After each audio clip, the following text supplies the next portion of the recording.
And the key is to build strength in the fingers by letting each note ring. So I'm pressing down all the time, right? And whenever I want to hit a note, I just lift that finger.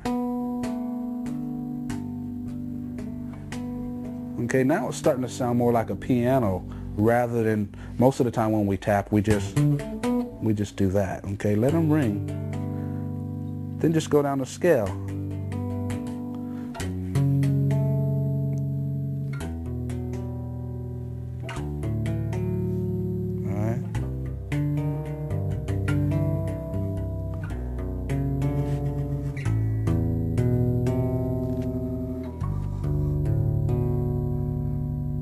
Okay, now once you're comfortable with that,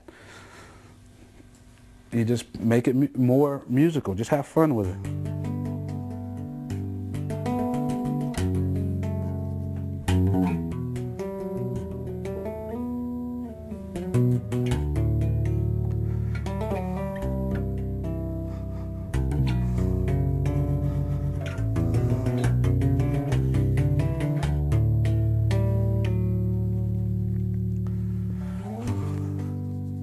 Okay, so now I'm practicing, but it's musical. Someone could sit here and listen to me practice.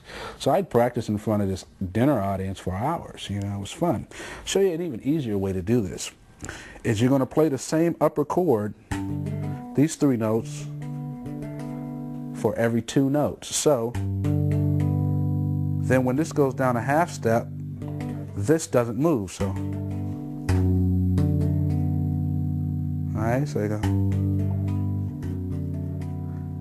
Then I move.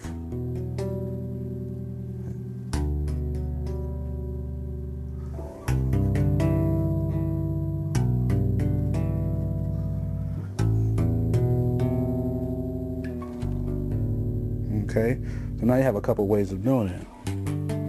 Now, if I want to, once I go 1, 3, 5, I'm 1, 5, 9, 10, I can go up to the 5 again. So.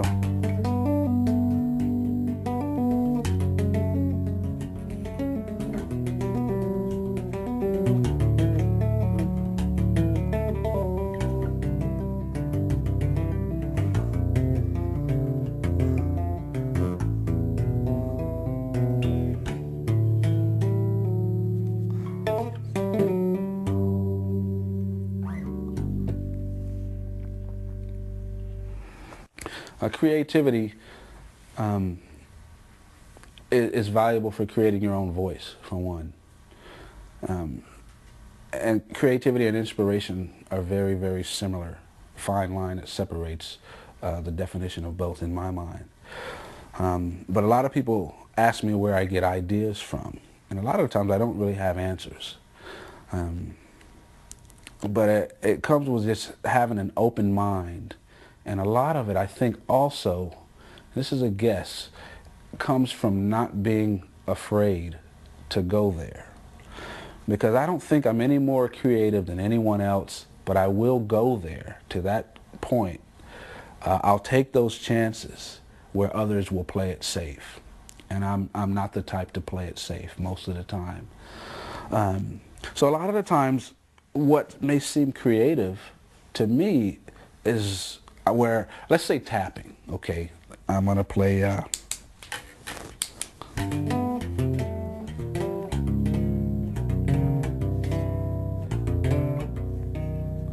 okay? Wow, man, how do you come up with that? It's creative. To me, that's just playing like a piano. I see piano players sit down at the piano and do that. If I heard someone play that on the piano, it may not sound that creative. But if I take that exact same thing and put it on a different instrument where you're not used to hearing that, then it sounds creative. Okay, so what I do a lot of the times to help give me inspiration or new ideas, creative ideas, is I will look at what other instruments will do. Okay? If I want to be a great bass player, which of course I do, I need to listen to bass players, okay?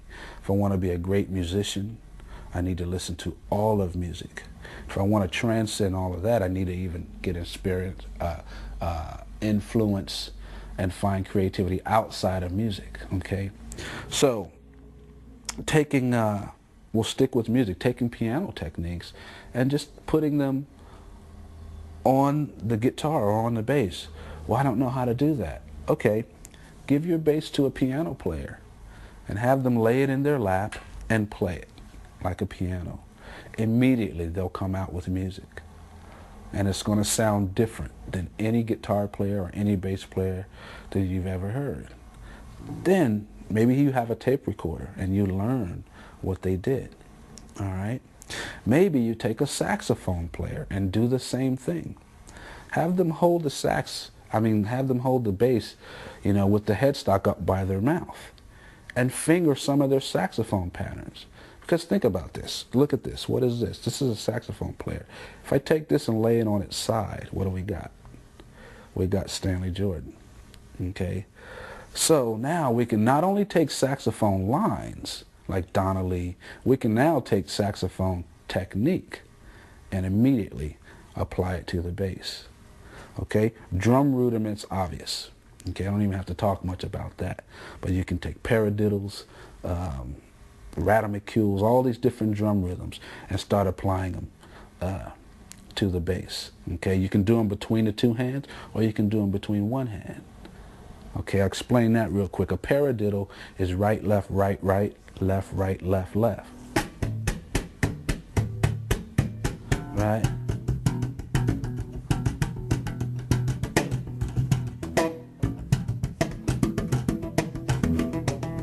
That's the easy translation. But what if we just put all that paradiddle in one hand?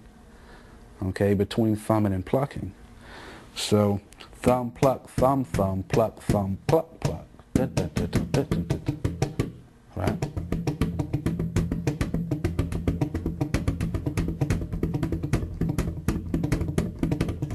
And now, okay, my mind's starting to think in a different way. That's creative. Okay, but it's still just taken from other techniques. It's all out there. Guitar techniques, tapping, fuzz, harmonics, all that kind of stuff. Okay, now let's get outside of music. Okay, in martial arts, they have different types of strikes. Maybe it's a palm strike or something. You may take that technique and apply it to the bass and see what it sounds like. Okay, you know a person who's a martial artist, or he plays golf, or whatever. Give them your bass. What will they come out with?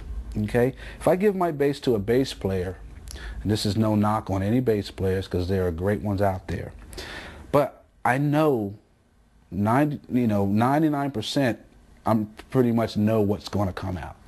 It's going to be thumbing, tapping, fingers, or a combination of chords or whatever. If I give this to a golfer, I have no idea what's going to come out. That's where the sparks fly. That's where the creation really is. You take someone that's never seen the bass, they may turn it upside down and play the back of it. It may seem stupid at first, but I'm sure so did Stanley Jordan. So did Bela Fleck when he said, I want to play jazz on the banjo. So did Future Man when he said, I want to play electronic drums on a guitar body. So did Einstein. So did Tesla. All these people were crazy. They said Monk was crazy until they realized how much of a genius he was. In my mind, everybody's a genius. It's just, are you going to go there to find it out? Are you going for it or not? So realize your geniusness and express it. Have fun with it. Just express it. Back to the tapping. I was talking about just, let's just stick with G major for a minute. Okay? All right, and I'm going to play, you make a chord by skipping every other note. 1, skip the 2, play the 3, skip the 4, play the 5, or there. Now I could tap that. And I've got a G major chord, right? Another way I like to tap a G major chord is playing 1, 5, 9, major third, right? I got the 10 up here, major third. Okay, now it gives me G major. If I take that third down a half step,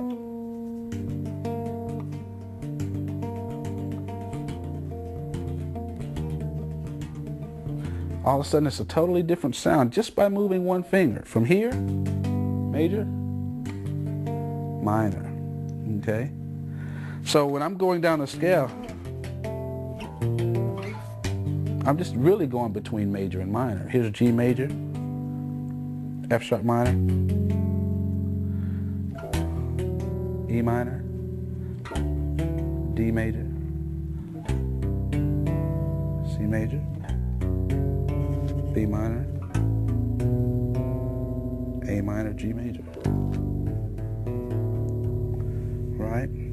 So everything I just did there was either this, major, or minor. Okay? Now there's so many different ways of doing this. I could take this G major scale, right? And I could take this hand, put it up on the third, 5, 1, 5.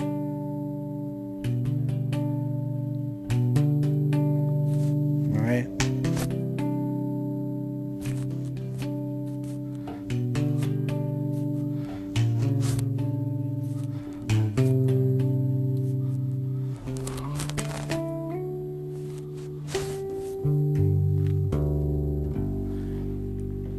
So the thing is, when you start playing with these different voices, and right now I'm just sticking with major, right? Major thirds. When you start playing with different voices just start triggering different parts of your brain, which is going to bring out different ideas,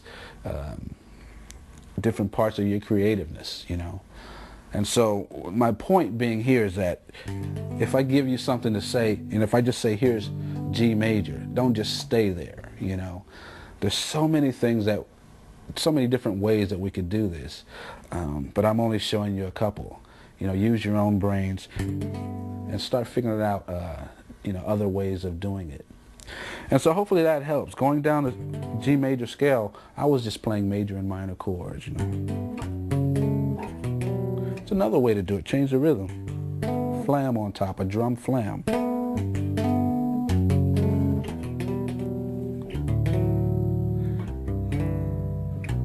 Wow.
A lot of times, I guess, when I get asked questions about music, I get asked about how do I do something that's pretty flashy, and I like to call that the icing on the cake. And so I just want to spend a moment just talking about the cake, the groove, what's really important, what's going to keep you working as a bass player. And for most of the time, it's going to be playing with the fingers. I spend a lot of time talking about thumbing, talking about tapping, but it's just going to be able to hold down a groove with your fingers, making these fingers sound even, And so I like to go back to playing scales, okay? And let's just say I'm going to play E major. E major scale. Whether you're playing country, whether you're playing reggae, jazz, or funk, can you play that scale in that style and make someone's head bob? And if you can do that, then okay, go ahead and put some flash on top of it. But let's go back to the very basics. So if I'm going to take an E major scale, and my goal, I'm just going to go.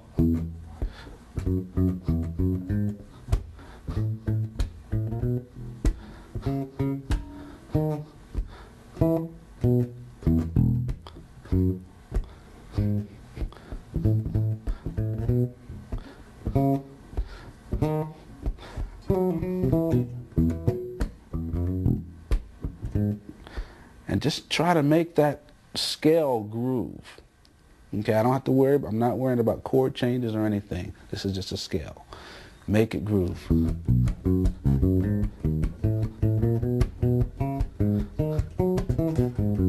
Right?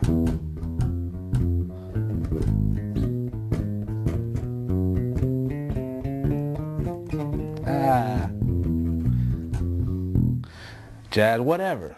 Work it from a scale. And can you make that groove? The basics are all basics. Can you make it groove? Real quick, one last exercise just to get the fingers of both hands working together. It's a thing I used to do. I used to bring my bass to school during lunch and practice this. It's just running scales up the neck. I'll start with major. From the lowest fret I can, F major. Then go up a half step, very basic. Then do it with no pauses.